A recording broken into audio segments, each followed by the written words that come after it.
ओकरम गुरु हैं।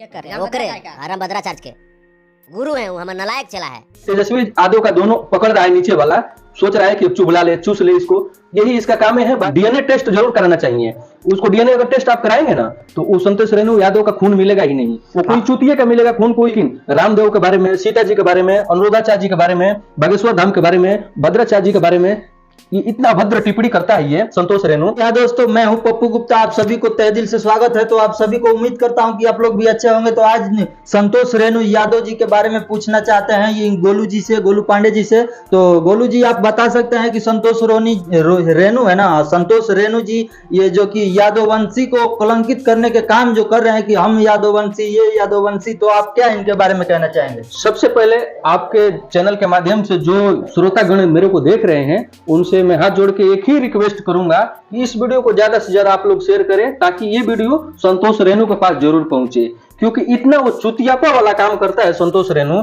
यादव समाज के नाम पर कलंक है। वो तो यादव है नहीं, यादव तो बोलता है साले को डीएनए टेस्ट जरूर कराना चाहिए उसको। डीएनए अगर टेस्ट आप कराएंगे ना तो वो संतोष रेणु यादव का खून मिलेगा ही नहीं, वो कोई चूतिए का मिलेगा खून, कोई यादव है नहीं। क्योंकि एक यादव ऐसा अभद्र भाषा का प्रयोग कर ही नहीं सकता है। हालांकि वो कहते हैं कि हम लोग यादववंशी हैं, जो कृष्ण के यदुवंशी और ये क्या बोलते हैं बजनाथ है यदुवंशी, ऐसे कई वर्ड हैं उनको जो कहते हैं, जो फेमस होने के लिए और लाइव आते हैं, किसी के बारे में टिप्पणी कर देते हैं। और ये कृष्ण जी के बारे में जो बोल रहे थे उनके बारे में आप क्या कहना चाहेंगे? देखिए भाई, भगवान सभी लोग भगवान को मानते हैं। एक भद्राचार्य जी महाराज जी है, गुरु जी, उनको साला ये गाली दे रहा था। तो हालांकि मैं भी भाद्रा जी का वीडियो देखा था और भाद्रा जी के गुरु भाद्रा जी जो कि प्रथम कथ्यवाचक हैं, जो भारतवर्ष में भारत भर में वो कथ्यवाचक प्रथम, बहुत ही अच्छे वो गुरु हैं। मैं बता रहा हूँ, भद्राचार्य जी एक आंख, दोनों आंख से वो उनको दिखता नहीं है और इतना महान गुरु है कि उनको कई सारा नेशनल अवार्ड भी मिल चुका है। और उनके बारे में अभद्र भाषा बोलना कहाँ तक सही है? ये संतोष रेणु एकदम साला चुतिया है और चुतियापा वाला काम करता है, जो कि आज तो इसका पहले तो गाना गाया और उसमें नहीं सक्सेस हुआ तो अब पॉलिटिशियन में आ गया है। अभी सुनिए मैं बता रहा हूँ। अभी तेजस्वी यादव का दोनों पकड़ रहा है नीचे वाला, सोच रहा है कि चुबला ले, चूस ले इसको, यही इसका काम है। बाकी और इसकी जिम्मा फालतू का काम है। दोस्तों, मैं आप लोगों को एक बात और बता देना चाहता हूं कैमरे के माध्यम से कि ये वीडियो को ज्यादा से ज्यादा आप लोग शेयर जरूर पहुंचे ये वीडियो। सर, आप अश्लील नहीं बोले तो अच्छा है। किसी का भी रिस्पेक्ट, आपने अपना जुबान गंदा करने से कोई मतलब नहीं है।